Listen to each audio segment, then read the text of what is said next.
Hi అండి, welcome to చిన్నారి కథలు తెలుగు. కథ పేరు తెర తొలగిన వేళ. రచయిత రేణుకా జలదంకి గారు. ఇక కథలోకి వెళ్ళిపోదాము. ఉదయం టిఫిన్ చేసి తాపీగా టీవీ ముందు కూర్చుని తీరిగ్గా దమయంతి రామారావు లోకాభిరామాయణం మాట్లాడుకుంటూ ఉండగా హడావిడిగా వచ్చింది శ్రీదేవి. పిన్ని, సంతోష్కి మెడిసిన్లో సీట్ వచ్చింది సంబరంగా చెప్తూ చేతిలోని స్వీట్ ప్యాకెట్ నుండి ఒక స్వీట్ దమయంతి నోట్లోకి అందించింది. దమయంతి రామారావు ముఖాలు ఎందుకో మాడిపోయాయి. శ్రీదేవి దమయంతి అక్క కూతురు, ఇద్దరు మగపిల్లలు. చిన్నవాడు బీటెక్ చదువుతున్నాడు, పెద్దవాడు మాత్రం ఎంబీబీఎస్ సీటు కోసం 3 ఏళ్లుగా లాంగ్ టర్మ్ కోచింగ్ తీసుకుంటున్నాడు. బీఫార్మసీ కానీ మరేదైనా చదవమంటే వాడు ఒప్పుకోలేదని చెప్తూ ఉండేది శ్రీదేవి. మంచి విషయమే కానీ వీడికి ఎంబీబీఎస్ తర్వాత ఎంఎస్ అయ్యేలోపు 30 ఏళ్ళు దాటిపోతాయేమో శ్రీదేవి, వెంటనే అంది దమయంతి. శ్రీదేవి ముఖం కొద్దిగా పాలిపోయింది. అయితే అయిందిలే పిన్ని, డాక్టర్ చదవాలన్న వాడి కోరిక నెరవేరుతున్నందుకు సంతోషంగా ఉంది మా అందరికీ అంది. అదే కాదు, ఇంకొక సమస్య కూడా ఉంది. పెద్దవాడు సెటిల్ అయ్యే వరకు చిన్నపిల్లాడికి పెళ్లి చేయకూడదు. దానికి తోడు చిన్నాడి పెళ్లి కూడా ఆలస్యమవుతుంది అందుకుంటూ అన్నాడు రామారావు.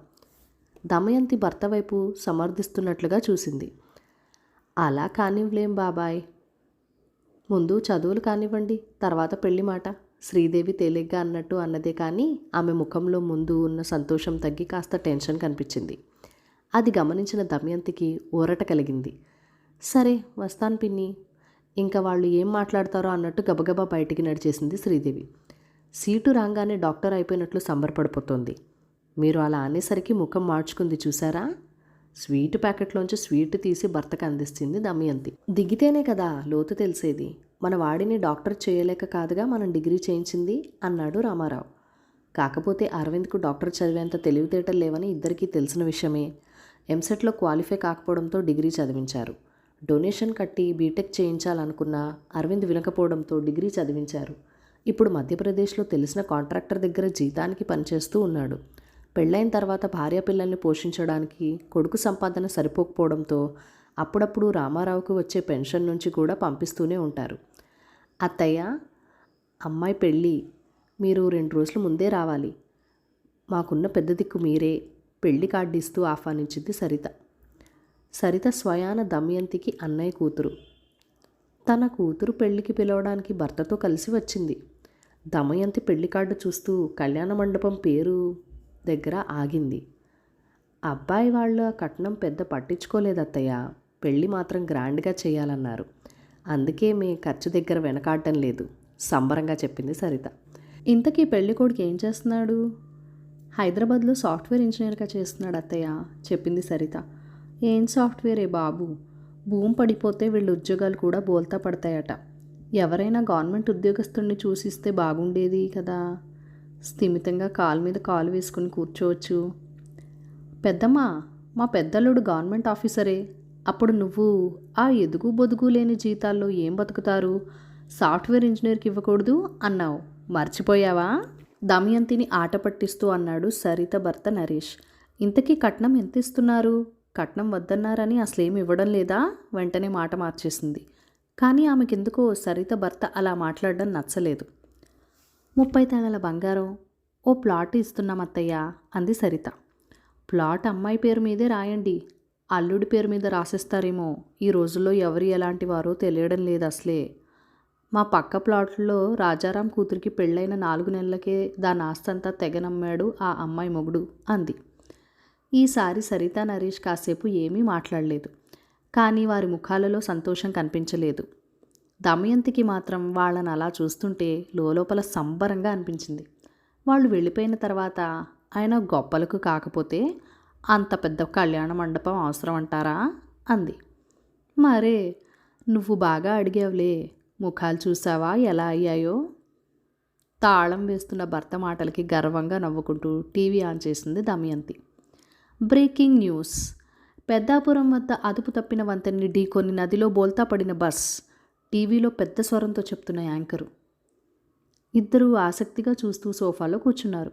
నదిలో పడటం అంటే ఒక్కరు కూడా ప్రాణాలతో బయటపడే ఛాన్సే లేదు తేల్చేసింది దమయంతి. అవునా, మన ఎదురు ప్లాట్లో నరసింహారావు టీచర్ పనిచేసేది పెద్దాపురంలోనే కదూ? రామారావు హఠాత్తుగా గుర్తు చేశాడు. అవునండోయ్, స్కూల్ నుండి ఈ టైంలోనే వస్తుంటాడు ఆ బస్సులో. ఇంతకీ ఆ బస్సులోనే ఉన్నాడంటారా? ఎందుకో దమయంతి మనసులో ఓ సంతోషంతో కూడిన తుళ్ళింత. నరసింహారావు ఎంత సంపాదిస్తాడో తెలియదు కానీ ఆ భార్యాభర్తల పిల్లలతో కలిసి నెల నెలా 4 సినిమాలు చూస్తారు. ఎప్పుడూ ఎగ్జిబిషన్లని పార్కులని తిరుగుతూనే ఉంటారు. దమయంతి ఎదురింటికి వెళ్ళి కనుక్కొని వస్తానంటూ లేచింది. యాంకర్ టీవీలో పదే పదే చెప్తున్న వాడల్లా ఓ బాంబు లాంటి వార్త పేల్చాడు. ఇప్పుడే అందిన తాజా వార్త. నదిలో పడిన బస్సులో ప్రయాణికులు ఎవ్వరూ లేరని, బస్సు సర్వీసింగ్కు తీసుకెళ్తుండగా ఆ ప్రమాదం జరిగిందని, బస్సులో డ్రైవర్ ఒక్కడే ఉన్నాడని, అతను ప్రమాదం నుండి తప్పించుకున్నాడని తెలిసింది. ఉత్సాహంగా లేచిన దమయంతి నీరసంగా మళ్లీ సోఫాలో కూలబడింది. ఎందుకో ఆమెకి బాగా నిరుత్సాహంగా అనిపించింది. హలో దమయంతి, ఎలా ఉన్నావు? ఈ మధ్య నీతో మాట్లాడడమే కుదరలేదు. ఫోన్లో పలకరించింది బాల్య స్నేహితురాలు సుజాత. బాగున్నాను. ఏంటి విశేషాలు? ఈ మధ్య నేను మా వారు ఓ టూర్ వేసి వచ్చాంలే. కాశ్మీర్, సిమ్లా, డార్జిలింగ్, ఊటీ అన్నీ చూసాం. నీకు ఫోటోలు పెడతాను, చూడు. చాలా ఎంజాయ్ చేశానులే. సుజాత చకచకా చెప్పేస్తోంది. ఆమె స్వరంలోని సంతోషం దమయంతికి అసహనంగా అనిపించింది. డబ్బు తండగ తప్పితే ఏమైనా ఉందా సుజా? యూట్యూబ్ ఓపెన్ చేస్తే ఎంత మంచి వీడియోలు ఉంటున్నాయి. అన్ని ప్రదేశాలకు కళ్ళకు కట్టినట్టుగా కనిపిస్తుంటే వృధాగా డబ్బు ఖర్చు పెట్టడం అవసరమా? నేనైతే మీ అన్నయ్య వెళ్దాం అన్నా ఒప్పుకోలేదు. ఆ డబ్బు తీసుకుని 2 గాజులు చేయించుకున్నాను, దమయంతి అనేసింది. సుజా. ఉంటాను దమయంతి, నీరసంగా వినిపించింది సుజాత స్వరం.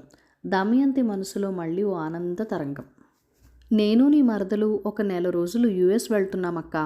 నీ అల్లుడు మాకు సర్ప్రైజ్ ఇవ్వాలని టికెట్ బుక్ చేసిన తర్వాత చెప్పాడు. పళ్ళని బయటపెట్టి నవ్వుతూ చెప్తున్నాడు రంగనాథ్. రంగనాథ్ దమయంతికి స్వయాన తమ్ముడు. 4 ఇళ్లల అవతల ఉంటాడు. 2 పిల్లలు. పెళ్ళై అమెరికాలో ఉంటున్నారు. రిటైర్ అయ్యి హ్యాపీగా కాలం వెళ్ళదీస్తున్నారు 2 భార్యాభర్తలు. జాగ్రత్తరోయ్, అక్కడ తుపాకులతో కాల్చేస్తారట. ఆ విమానాల్లో ప్రయాణం కూడా మంచిది కాదు. ఎప్పుడు ఎక్కడ కూలిపోతాయో తెలీదు, గబుక్కన అనేసింది దమయంతి. అదేంటక్క అలా అంటావు? రైలు ప్రమాదాలు జరుగుతున్నాయని రైలు ఎక్కకుండా ఆగామా? అతను ముఖం మూడ్చుకున్నాడు. దమయంతికి సహజంగానే ఆనందం కలిగింది. ఉదయం లేచి రామారావు దమయంతి కాఫీ తాగుతూ పేపర్ చదువుతుండగా ఫోను. ఎవరో తెలియని నంబరు. హలో, రామారావు గారి నంబరే కదండి? అవునండి, ఆయన భార్యను మాట్లాడుతున్నాను. ఎవరు మీరు? మీ అబ్బాయి అరవింద్ పనిచేసే దగ్గర కార్వీలో ప్రమాదవశాత్తు బాంబు పేలి కొందరు చనిపోయారు. చాలామంది గాయపడ్డారు. ప్రమాదంలో ఎవరెవరున్నారనేది ఇంకా మాకు కూడా స్పష్టంగా తెలియదు. వాళ్ళలో మీ అబ్బాయి కూడా ఉన్నాడేమో అని అనుమానం. మీకు విషయం చెప్పాలని. దమయంతికి ఇంకేం వినిపించలేదు. చెవుల్లో సముద్రపు హోరు. ఆమె చేతిలో ఫోన్ కింద పడిపోయింది కూడా తెలియలేదు.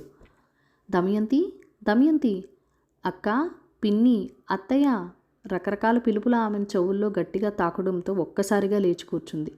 వేగంగా కొట్టుకుంటున్న గుండెని అదుపులో పెట్టుకోబోయింది. వీలు కాలేదు. ఒక్కసారిగా బావురమంది. అరవింద్!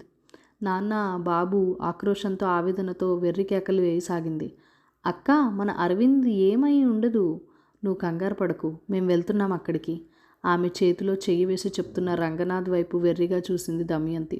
పిన్ని, భయపడొద్దు, ధైర్యంగా ఉండు. దేవుడున్నాడు. అరవింద్కి ప్రమాదం ఏమీ జరిగి ఉండదు. సంతోష్ తన ఫ్రెండ్స్తో బయలుదేరి వెళ్తున్నాడు. దమయంతి భుజాల చుట్టూ చేతులు వేసి ఆర్తిగా దగ్గరికి తీసుకుంటూ అంది శ్రీదేవి. అత్తయ్య, ఆ ప్రమాదంలో అరవింద్ ఉన్నాడో లేదో కూడా తెలీదు. లేడని అనుకుని దేవుణ్ణి తలుచుకుందాం. అంతా మంచి జరుగుతుంది, సరిత చెప్తోంది. ముందు ఆమె కాస్త మంచినీళ్ళు తాగిచ్చండి. ఎదురు ప్లాట్లో ఉన్న టీచర్ నరసింహారావు భార్య ఉమా అంది. దమయంతి కళ్ళు తిప్పి పక్కకి చూసింది. భర్త భుజాల చుట్టూ చెయ్యి వేసి పట్టుకుని ధైర్యం చెప్తున్న నరసింహారావు కనిపించాడు. ఓ 2 గంటల తర్వాత, పిన్ని, సంతోష్ ఫోను నీతో మాట్లాడతాడట. ఫోన్ దమయంతికి ఇచ్చింది శ్రీదేవి. అమ్మమ్మ, కాన్ఫరెన్స్ కాల్ కలిపాను. అరవింద్ మామ మాట్లాడుతున్నాడు విను. సంతోష్ స్వరంలో సంతోషం. అమ్మా, అరవింద్ గొంతులో కాస్త నీరసంగా. నానా, దమయంతి బావురుమంది. ఎలా ఉన్నారా? నీకేం కాలేదుగా? కాస్త తమ్మాయించుకొని అడిగింది. చిన్న చిన్న దెబ్బలేనమ్మా, పర్లేదు. డ్రెస్సింగ్ చేసి మందులు ఇచ్చారు. నా ఫోన్ అక్కడే పడిపోయింది. అనవసరంగా మీకు చెప్పి ఎందుకు కంగారు పెట్టడం అనుకున్నాను. తీరా చూస్తే మీకు ఎవరో ఫోన్ చేశారని నువ్వు కంగారు పడుతున్నావని సంతోష్ హాస్పిటల్ నంబర్కి ఫోన్ చేసి కనుక్కుని నీకు ఫోన్ కలిపాడు. ఉంటానమ్మా, దిగులు పడకండి. ఫోన్ పెట్టేశాడు. అమ్మమ్మ, విన్నావుగా, మామ బాగున్నాడు, దిగులు పడకు, ఫోన్లో చెప్తున్నాడు సంతోష్. దమయంతి ఒక్కసారిగా గట్టిగా ఊపిరి పీల్చుకుంది. సంతోష్, మెడిసిన్లో సీట్ వచ్చిందట కదా, బాగా చదువు. మన కుటుంబాల్లో ఇంతవరకు ఎవ్వరూ డాక్టర్ కాలేదు, నీతోనే ప్రారంభం. సంతోషంగా అభినందనలు చెప్పింది దమయంతి. అక్క, బావా, సాయంత్రం 7 గంటలకి ట్రైన్కి టికెట్ బుక్ చేశాను. అరవింద్ దగ్గరికి వెళ్ళండి. వాడిని చూస్తే కాస్త మీకు ఇద్దరికీ మనసు స్థిమితంగా ఉంటుంది. రంగనాథ్ చెప్తుంటే ఎందుకో భార్యాభర్తలు ఇద్దరికీ కళ్ళలో నీళ్లు తిరిగాయి. మీరు అమెరికాకు వెళ్ళేలోపు వచ్చేస్తానులే. పిల్లలకు పచ్చళ్ళు పొడులు చేసిస్తాను. ఇక్కడ తిండికి మొహం వాచిపోయి ఉంటారు. తమ్ముడు వంక ఆప్యాయంగా చూస్తూ అంది దమయంతి. మీరు భోజనం ఏమీ చేసుకోవద్దా ఆంటీ, నేను పంపిస్తాను. మీరు ప్రయాణానికి అవసరమైనవి సిద్ధం చేసుకోండి అంది నరసింహారావు భార్య. దమయంతి మూగగా తలూపింది. ఆ క్షణం ఆమెకి చిన్నప్పుడు సాయంత్రం దీపారాధన చేస్తూ అమ్మ వల్లించే పద్యం జ్ఞాపకం వచ్చింది.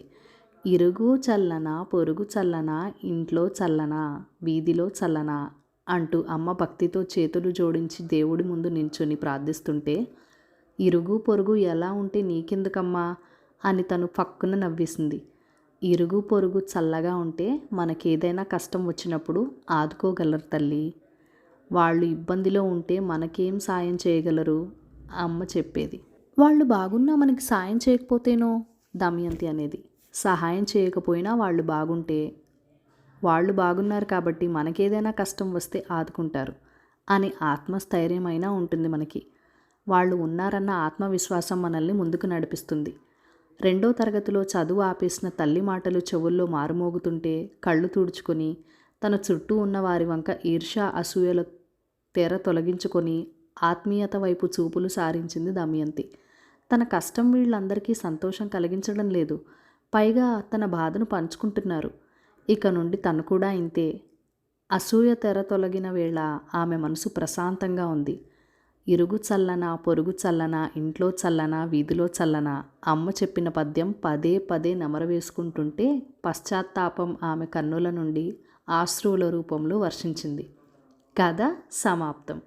ఈ కథ మీకు నచ్చినట్లయితే కనుక మన ఛానల్ని లైక్ చేయండి, షేర్ చేయండి, సబ్స్క్రైబ్ చేసుకొని సపోర్ట్ ఇవ్వండి.